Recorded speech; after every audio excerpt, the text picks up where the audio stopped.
আবার ফিরে চলে এলাম নতুন একটা কাজ নিয়ে। যেমন দেখতে পাচ্ছ, এটাকে অনেকে হাই স্পিড ফ্যান বলে, অনেকে এটাকে এপি ফ্যান বলে, অনেকে এটাকে অল পারপাস ফ্যান বলে। যতই নাম হোক না কেন, ফ্যানটা কিন্তু একই। যেমন দেখো, ফ্যানের সুইচ দেওয়ার মতো আমার সিরিজ ল্যাম্পটি গ্লো করছে, কিন্তু ফ্যানটি আমার ঘুরছে না। তো চলো ফটাফট আমি পেছনের সাইডটা খুলে দেখে নিই এটা কী সমস্যা হয়েছে।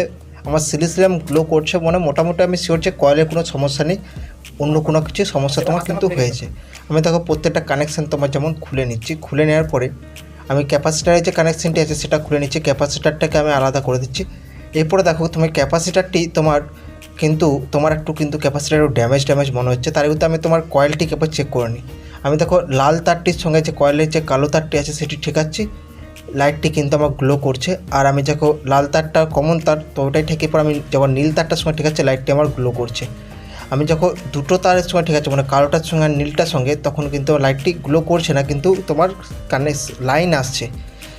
তার মানে কনফার্ম যে আমার কয়েল ঠিক আছে, তাহলে ফ্যানটি আমার ঘুরছে না কেন। চলো আমি সামনে থেকে ঢাকনাটা খুলে একটু ফ্যানটা দেখে নিই যে ফ্যানটা আমার ফ্রি আছে না জাম হয়ে গেছে। আমি তারপর ঢাকনাটা খুলে নিয়েছি। এখানে অনেক দড়ি দিয়ে এরা বেঁধে রেখেছে ফ্যানটা, যাদের যে কাস্টমারের ফ্যান। যেমন দেখো ফ্রি আছে, ফ্যানটা আমার খুব সুন্দর ঘুরছে। ক্যাপাসিটারটার মধ্যে যেমন দেখো তোমার কিন্তু তেল কিন্তু বেরিয়ে চলে এসেছে। তো ক্যাপাসিটারটা আমরা একবার চেক করে নেবো।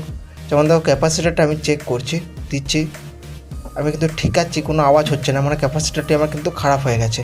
আমি এই জায়গায় একটা নতুন ক্যাপাসিটার লাগিয়ে আমি কিন্তু এটাকে চেক করবো যে ফ্যানটা আমার তোমার ঠিক আছে না, মানে ফ্যানটা আমার তোমার ঠিক আছে না ঠিক নেই। এই জায়গায় দেখো আমি একটা নতুন ক্যাপাসিটার লাগাবো, সেই জন্য দেখো একটা নতুন একটা আমি টেস্টিং ক্যাপাসিটার নিয়েছি। তো ক্যাপাসিটারটা নেওয়ার পর আমি যখন সিরিজে তোমার একটা কানেকশানে করে সাপ্লাইটি যখন আমি তোমার দেবো, তো একটা লাল তারের সঙ্গে একটা নীল তারের সঙ্গে ঠেকাচ্ছে, দেখো কিন্তু আমার ফ্যানটি কিন্তু তোমার ঘুরছে। দেখো আমি যখন কালোটার সঙ্গে ঠেকাচ্ছি, তখন কিন্তু আমার ফ্যানটির যে সোজাতে ঘুরছে, মানে উল্টো দিকে ঘুরছে, যেতে ঘুরছে তার বিপরীত দিকে কিন্তু ঘুরছে। তার মানে আমার ফ্যানটি হয়ে গেছে। ফ্যানটি দেখো এরকম বারবার নেমে যায়। তো এই ফ্যানগুলোই একটা ঝামেলা হয়ে থাকে অনেক সময়, যে এরকম তোমার নেমে যায়।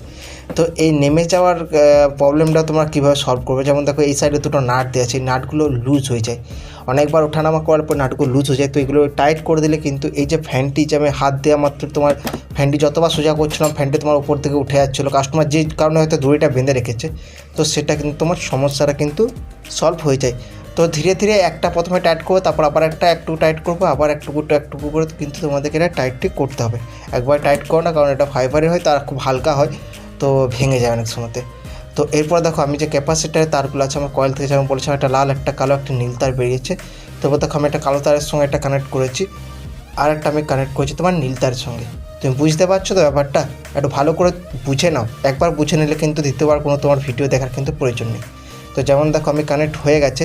এরপর দেখো মেন সাপ্লাই যে দুটো তার আছে, একটা তার কিন্তু আমি তোমার কানেক্ট করছি তোমার যে ক্যাপাসিটারের সঙ্গে যে কালো তারটি আছে সেটির সঙ্গে, আর একটা কানেক্ট করছি দেখো যে মেন যে কমন তারটি আছে আমার কয়েল থেকে বেরিয়েছে সেটির সঙ্গে। তো ফ্যানটি আমি এই অবস্থা আবার ঘুরিয়ে দেখবো যে ফ্যানটা আমার কী বলছে, মানে ফ্যানটা সোজা দিকে ঘুরছে না উল্টো দিকে ঘুরছে। যেমন দেখো ফ্যানটা কিন্তু আমার উল্টো দিকে ঘুরছে, মানে আমার উল্টো দিকে কিন্তু হাওয়াটি আসছে। তো এরপরে দেখো আমি যে ক্যাপাসিটারের সঙ্গে যে কালো তারটির সঙ্গে কানেক্ট করেছিলাম, সেটা ঘুরিয়ে আমি তোমার কিন্তু ক্যাপাসিটারের সঙ্গে যে নীল তারটি আছে সেটির সাথে আমি কানেক্ট করছি। তো এটা এইভাবে তোমার কানেকশানটা তোমরা কিন্তু করে নেবে। কারণ এটা তোমাদেরকে দেখানোর কারণটা হচ্ছে যে, তো অনেক সময় কী হয়, ফ্যানটা আমাদের উল্টো দিয়ে ঘুরে আমরা ভয় খেয়ে যাই। তো ভয় খেয়েও না, তো এই কানেকশানে একটা তার কিন্তু ঘুরিয়ে দিলে তোমার কিন্তু যে ঘুরন যেদিকে ঘুরছো তার বিপরীতে কিন্তু ঘুরবে, মানে এটা বিরাট কিছু ব্যাপার সেটা কিন্তু না। এরপর দেখো আমি কিন্তু প্রত্যেকটা তারে কিন্তু টেপ তোমার করে নিয়েছি। ও টেপ করে নেওয়ার পর আমি কী করবো, এই যে আমার যে মেন যে সাপ্লাই যে তারটি সেখানে যে গিটটি আছে, এই যে গিট মারা যেটি আছে, এই গিটটা কিন্তু আমরা একটু বড় করবো, কারণ এই গিটটি যাতে আমার ঢাকনার গায়ে যেন লেগে থাকে। আর তোমার গিটটি দূরে থাকলে কী হবে, তারটি টানাটুনি হলে তারটি কিন্তু তোমার ছিঁড়ে যাবে। তো এই ছোটো ছোটো বিষয়গুলো একটু খেয়াল রাখবে, যাতে পরবর্তীকালে কোনো সমস্যা না হয়। তো আমি এরপরে দেখো ঢাকনাটা সেট করে নিয়েছি। এরপর ঢাকনার যে নাটটি আছে সেটা কিন্তু আমি টাইট করে নেবো। টাইট করে নেওয়ার পরে আমি কিন্তু ফ্যানটা একটু তোমার পরিষ্কার করে নেবো, কারণ অনেকটা ঝুল টুল অনেকটা হয়ে গেছে। তো ফ্যানটা আমি পরিষ্কার করে পাঠিয়ে কিন্তু দেবো। আমি তোমাদেরকে দেখানোর জন্যে কিন্তু, মানে কাজটা দেখানোর জন্য আমি কিন্তু তাড়াতাড়ি করে ভিডিওটা বানিয়ে দিচ্ছি। যেমন দেখো ফ্রি আছে। এরপর ফ্যানটা আমি তোমার খাঁচা যেগুলো আছে সেগুলি তোমার পুরোপুরিভাবে লাগিয়ে দেবো। বেল্টটা আমি লাগিয়ে দিলাম। লাগিয়ে দেওয়ার পর আমি তোমার এই খাঁচাটি আছে এটা কিন্তু লাগিয়ে এটিকে নাটটিকে আমি টাইট করে নেবো। তো এরকম ধরনের ভিডিও সবার প্রথমে তোমার কাছে চলে আসো, তাই আমার চ্যানেলটিকে তোমরা অতি অবশ্যই সাবস্ক্রাইব করে দেবে। আর তোমরা সাবস্ক্রাইব করলে আমারও নতুন নতুন ভিডিও বানাতে অনেকটা মন যায়।